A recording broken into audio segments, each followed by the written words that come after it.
सद्गुरुदेवाय नमः। सियावर रामचंद्र की जय। द्वितीय सत्र में आप सबके स्वागत।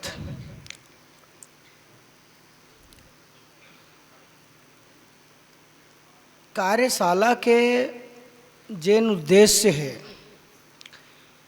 कोई भी प्रसंग यदि हमला मिलत है तो प्रसंग ला हमन कैसे ढंग के रखन।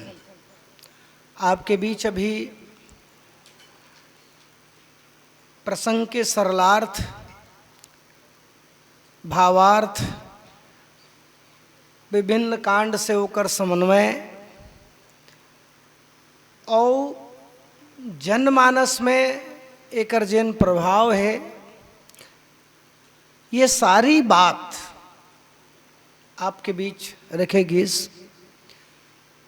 और जब भी हम व्याख्या करन, हम पहले कहन कि चाहे वो मंच है, प्रतियोगिता मंच हो या सम्मेलन मंच हो या स्थानीय मंच हो, चाहे छठी रामायण ही क्यों न पढ़े बरजावन, मानस के व्याख्यान ला हम डूब के करन और विधिवत व्याख्या करन,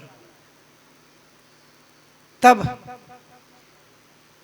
मानस के व्याख्या करे के सार्थकता है। अभी महाराज विश्वामित्र जी के साथ महाराज दशरथ जी के बीच में जैन बात चलत रही से, मोह ज्ञान ला छोड़ दो महाराज और दे दो धर्म सुजस कहूँ तुम कहीं कहती कल्याण। व्यक्ति के कल्याण के लिए बहुत अकन बात जुड़े हुए हैं। हम संसार में आहन तो संसार में आए के बाद में देखो, संत मन के कहना कभू निरर्थक नहीं जाए ना। एक बात ला आप मन याद रखो, संत मन जैन बात कही दिन वो निरर्थक नहीं रहे। जैन बात ला इनका अति कल्याण कहिस तो आप मन अटकेच में मत ले वो कि ये मन विश्वामित्र जी के कल्याण करही तो संसार में जैन बुताबरी कर अवतार हो है, ये मन संसार में आ है धर्म के पुनर्स्थापना पर, ऐसे कही के तो ये बुतल कर ही निश्चर बद में होब सनाथा कहिस, तो ये बुतल कर ही तभे इकर कल्याण निहित है। हम तो कथन जीवन के हर क्षेत्र के साथ में व्यक्ति के कल्याण निहित रही थे। हम संसार में अंत सब कुछ जुड़े हैं। बालपन में बाल सखा मन के साथ में रहना, उम्र होइस तहने विद्याध्ययन करना, और उम्र होइस तहन विवाह होना, गृहस्थ आश्रम के पालन करना। तो व्यवहारिक दृष्टिकोण से, आध्यात्मिक दृष्टिकोण से जो होए, व्यवहारिक दृष्टिकोण से का भगवान के कल्याण कैसे होइस। कल्याण तो होइस ठीक है, और जेकन जेकन बूता बरा है तेन बूता लकरीस वह संसार में ओकर यश फैलिस, कीर्ति फैलिस, कल्याण होइस। लेकिन हमन आपसी जन व्यवहार में कबू कबू चर्चा ये चलते, लइका मन के बर बिहाव कर डरेगा होइस रे भाई, निपटिस गा, अरे हो गए भैया तोरे कल्याण हो गएगा कथे ना। तब ये दृष्टिकोण से भी यदि हम देखबो तब कल्याण होइस कि नहीं होइस तेन ला बताओ, होइस ना। ऋषि मुनि मन के कहना कभू निरर्थक नहीं जाए। आज वही बूता बार आदमी मन जी प्राण देख खोजते हैं। अब अलग बात है, ज़्यादा खोजल नहीं पर इस बल्लू भाई ला बहुत जल्दी मिल गया, अलग विषय है। बहु खोजे बर ज़्यादा कोशिश नहीं करे हुआ, लेकिन कई जन मन तो खोजत खोजत चप्पल गिर तब ले देख मिलते। भगवान राम ला अर्धांगिनी खोजे बर कतिक प्रयास करे की जरूरत पड़ी, तेन लमोल बताओ आप मन।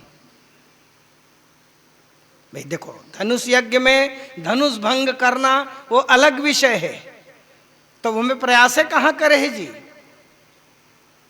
वो लक्ष्मण तो कथे महाराज छुअत टूट रघुपति ही न दोषु, छूते भार टूट के तेल हम का कटर बोकर का दोष है, तो मोर हिसाब से तो प्रयास ही नहीं करे।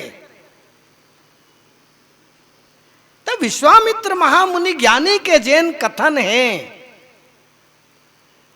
ये बात लेकर स्थिति आगे बढ़ो कि नव बात नहीं धरे चलत है सिलसिला में, तो बिल्कुल लगे रहे, बढ़े तब ठीक है कि नहीं है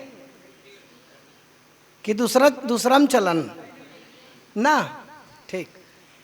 ता हमर के एक मतलब ये है कि वो कहीं सीकर कल्याण हो ही, तो कल्याण हो गए ना जी है? के जगह जाक खोजी नू कर बर तेल बताओ मोला, खोजे जरूरत नहीं पड़े। समझाई वशिष्ठ जी महाराजा रहते चिंता मत कर नजी दे देने यार, दू झन देवे ना, याद रखबे दू के बदला तोर चाल मिल ही। तब भेजिस दू झन ला महाराज दशरथ है, और जो मन लहुटिस नहीं तो 4 झन लहुटी अतके नहीं। इकर बेटा मन के गिनती छोड़ देवे ना, 4 झन बहु ऐसु कर घर में। ऋषि मुनि मन के जो कथन है वो कभू निरर्थक नहीं जाए, याद रखना। तो कल्याण हमारा और आपके जीवन में निहित है। कल्याण कब हो ही, तो बोले कल्याणकारी कार्य हम करबो तब हमरो कल्याणों में निहित है। भाई हमला अगर अच्छा व्यवहार के अपेक्षा काकरो से है, तो हम चाहन कि हम वो करसन अच्छा व्यवहार करन, तब तो ये बात आई ना।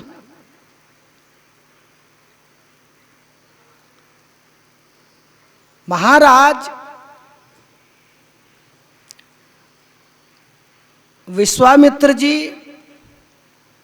भगवान ला लेके गीस,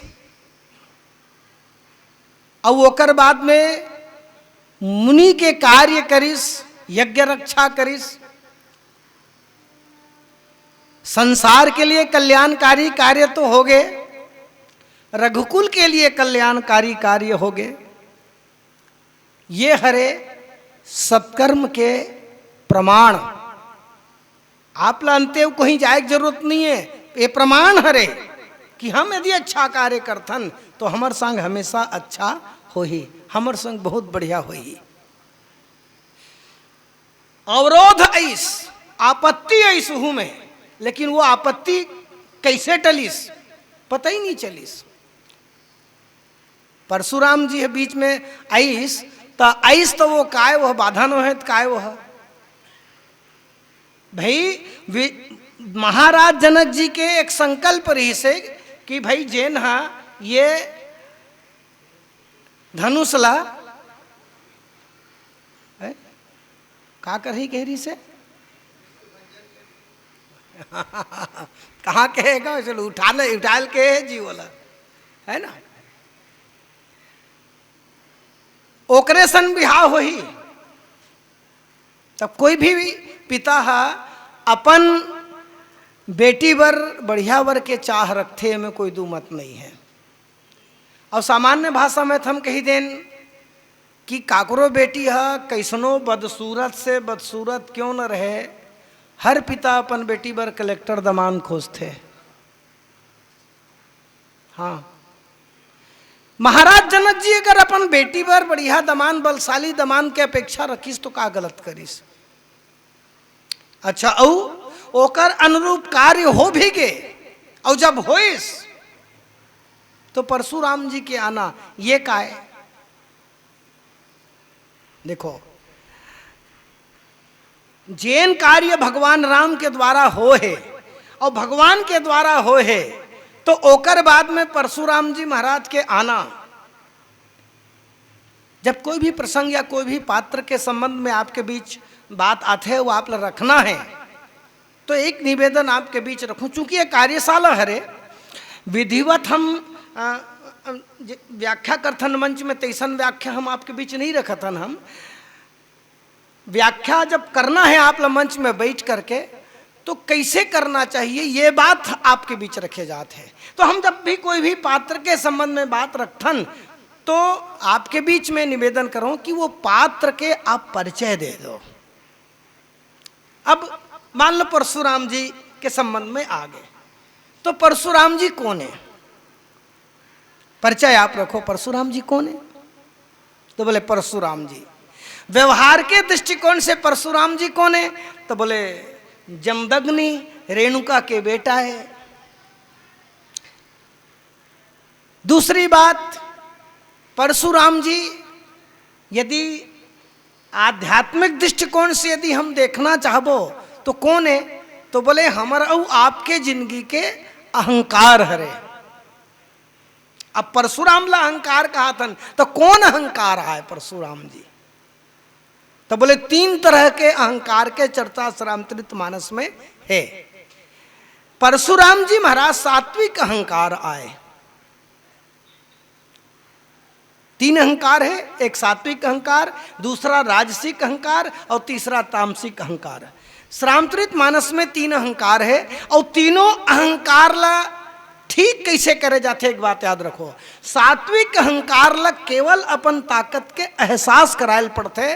भगवान रामचंद्र जी है परशुराम जी ला अपन ताकत के एहसास करीस देत चाप आपू ही चले गए परशुराम मन विस्मय भयो, ओकर अहंकार समाप्त हो गए।